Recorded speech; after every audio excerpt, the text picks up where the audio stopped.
Hello guys, and welcome back to World of Tanks with Pandy. Today I'm gonna present you a different video. Today we're going to talk about Kliment Voroshilov tank number 2. The Kliment Voroshilov KV tanks were a series of Soviet tanks named after the Soviet defense commissar and politician Kliment Voroshilov and used by the Red Army during the World War II. The KV series were known for their heavy armor protection during the early parts of the war, especially during the first year of the German invasion of the Soviet Union. In certain situations, even a single KV-1 or KV-2 supported by infantry was capable of halting the enemy onslaught. The KV-2 assault gun tank was developed from the KV-1 series of heavy tanks, appearing in 1939 and 1940 with the Red Army, where the KV-1 series was intended as a direct combat tank designed to tackle enemy tank system and spearheading advances.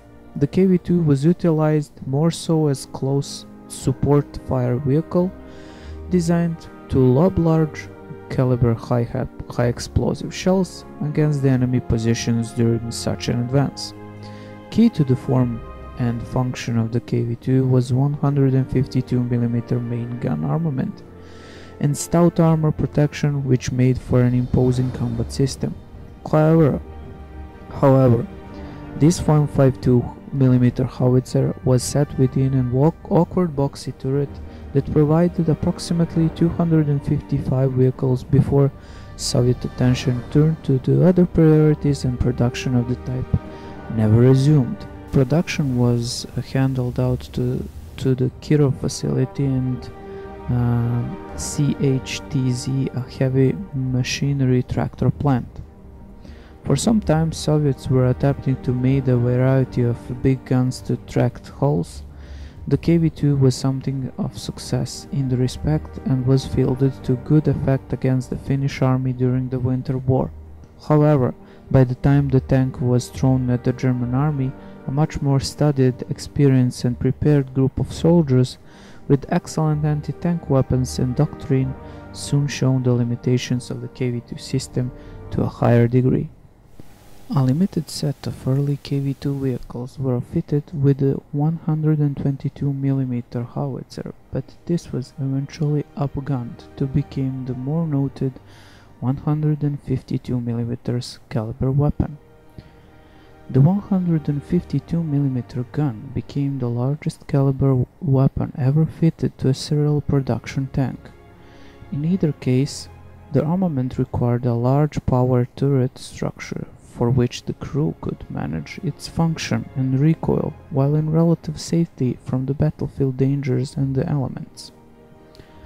In the respect, Soviet engineers did not disappoint in this situation. They created a really big, ugly, boxy-looking 12-ton turret that can turn 360 degrees with 3 inches of armor protection. Elevation was available through limited to 37 degrees.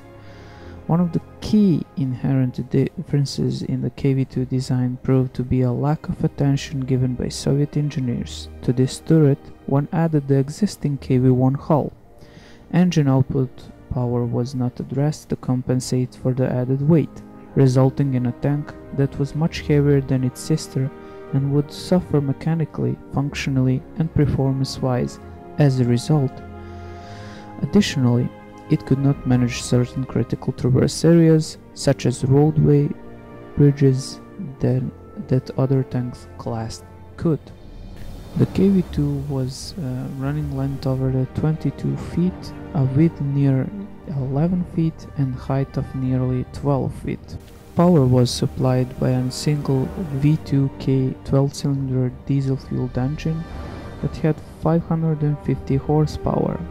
The KV-2 was designed to have 6-man crew, included the driver, tank commander, gunner, loaders and machine gunners. Primary armament was 152 M10 main gun. This was backed by three 7.62mm DT machine guns, one fitted coaxially in the turret, another in the front left hull next to the driver, and the other in the rear facing position at the back of the turret to prevent infantry attacks. The ammo capacity of the KV-2 was 36 shells, and the gun velocity characteristics of two types of shells that KV-2 was able to fire was HE, that was flying 952 feet per second, and armor-piercing shells that were flying 1667 feet per second, respectively, out of to the ranges at 13,500 yards. Overall, the weight of the vehicle was 45 tons, becoming one of the heaviest tanks of its time. Armor protection could range up to 1 to 110 millimeters in thickness, and the top speed was an inadequate 16 miles per hour, load ranges limited to 110 miles before. The big limitation of KV-2 tank was its turret. Despite its listed 360-degree traversal ability, it was simply too heavy and awkward, unstable to intend the role. The KV-2 could only realistically rotate its gun when on a level ground, paved roads and the like, which made for poor cross-country usage. Otherwise, the crew would have to change the entire directional facing of the tank in order to fire the gun at the target area.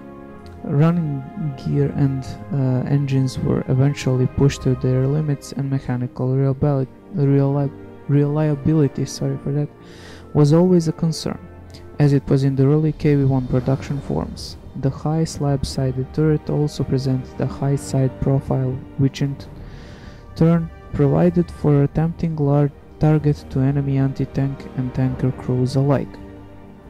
All said, the KV-2 was another Soviet interim tank solution meant to stem the tide of the German advances until additional manpower and resources could be brought to bear in a responding Soviet offense.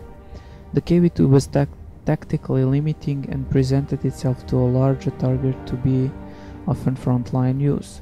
Where it did shine was in the ability to deliver her high explosive warheads at distances, and the hope being to dislodge dug-in enemy personnel and assets in the key advantage involving troops, tank, spearheads and artillery supports in the respect. The KV-2 was a much feared system, but one that required constant protection and attention to keep itself viable on the battlefield of the World War II. Only two major production marks of the KV-2 existed, the KV-2A and the KV-2A-2B. The KV-2A was the original production mark based on the chassis of the KV-1A heavy tank, while the KV-2B was based on the 152mm turret fitted to the KV-1B chassis. Additional, the B model added a new asymmetric gun mantlet up to the 35mm of oblique armor along the front turret facing. Some KV-1B tanks were almost modified as flamethrower tanks, with the addition of a flamethrower and applicable fuel storages in the turret. The Soviets also entertained the idea of fitting 170mm high-velocity gun system to create a new KV-3 mark, but this fell to nothing, for priority was given to the producing more of the viable KV-1 tank systems until the arrival of 122mm armored Joseph Stalin heavy tanks family, or in-game IS or IS-2, and the T-34 medium tank could be produced in sustainable numbers with the more potential 85mm main gun. Also, the large caliber 152 gun was much more efficiently mated to a low-profile turretless tracked chassis with the arrival of the famous Su-152 assault gun that was produced in 1943. As such, existing KV-2 systems were removed from frontline service with a short period of time, phased out as soon as in 1942. Any KV-2 systems still in service were modified back to their KV-1 state and sent to war. I hope you guys like this video, and I will try to do more videos like this. If you liked it and want to see more history about weapons, tanks, and generally war history, please give it a like and support me with your comment. Thank you guys for watching and listening. Goodbye.